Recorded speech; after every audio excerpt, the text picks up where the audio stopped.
And joining us now from Santa Barbara is Mr. James Nelson. He is the CEO of Solar3D Incorporated. SLTD is the stock symbol. Now, Jim, our coverage of Solar3D began when your technology was just past an idea, and now you have a working prototype. A lot of things have happened in the world since Solyndra, the president's re-election, tariffs for solar cells from China, things that have had an impact on your global market. How does that affect your view of the future for your company? Well, when we first started, the view of the solar industry was very different than it is today. Of course, there were government subsidies all over the world, and particularly in the United States. And the president's new election back in 2008, he had promised so many green energy jobs, and people were really high on the fact that the market was going to boom. But unfortunately, it stalled. A lot of things happened wrong. But our philosophy started, when we started, was the same as it is now, which is ultimately, government subsidies and all the government support can't ultimately carry a market. And the market's got to be created by good economics. And that's the premise on which we've based our company. Now, your Solar3D technology is absolutely different than what's really out there, isn't that right? That's true. You know, what's out there is efficiencies in the 18–19% range, and we're looking at efficiencies much higher than that.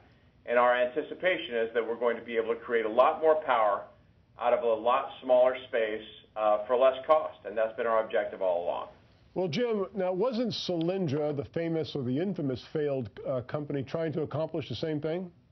Yes, Solyndra was trying to redo the industry by creating some good, a new product, but their approach was to do a brand new product, a brand new manufacturing facility, a brand new manufacturing methods, and invest $1 billion in being able to renovate the market.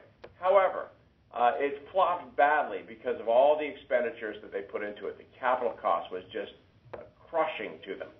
Our approach has been much different. We've decided to use much less money, much less capital, use available capacity that's out there, and hire people who can get the job done in a very lean and mean way. And so, as a result, it took them $1 billion to go commercial. We think we're going to be able to be commercial for less than $10 million. Now, you spoke last time about finding a manufacturing partner. How's that coming along?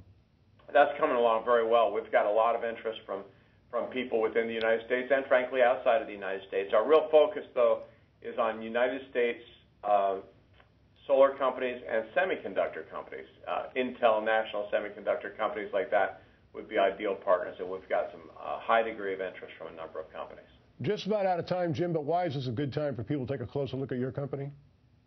Well, I think one of the keys is that we've got our working prototype that shows that we produce a lot more power out of this solar cell than other solar cells. And the fact is that I don't think that's been priced into the market yet. So I think it's a terrific time to be looking at Solar3D. The symbol is SLTD, Solar3D Incorporated. Jim, great update. Thanks so much. Thanks a lot, Don. Take care.